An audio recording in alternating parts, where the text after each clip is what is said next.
Assalamualaikum warahmatullahi wabarakatuh. Polda Aceh Metuah menuju Aceh Mesuhu.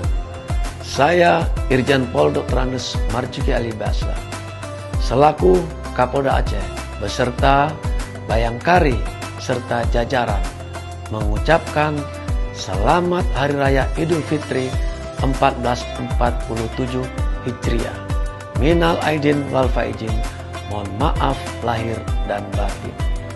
Hari yang fitri ini merupakan momen yang indah untuk kembali membuka hati, saling memaafkan, serta mempererat tali silaturahmi. Bersama kita mewujudkan Aceh yang aman, sejuk, dan penuh keharmonisan untuk terus membangun Aceh yang lebih baik, lebih damai, dan lebih bermartabat. Taqabbalallahu minna wa minkum. Semoga Allah SWT menerima seluruh amal ibadah kita serta melimpahkan rahmat serta keberkahan bagi kita sekalian. Wassalamualaikum warahmatullahi wabarakatuh.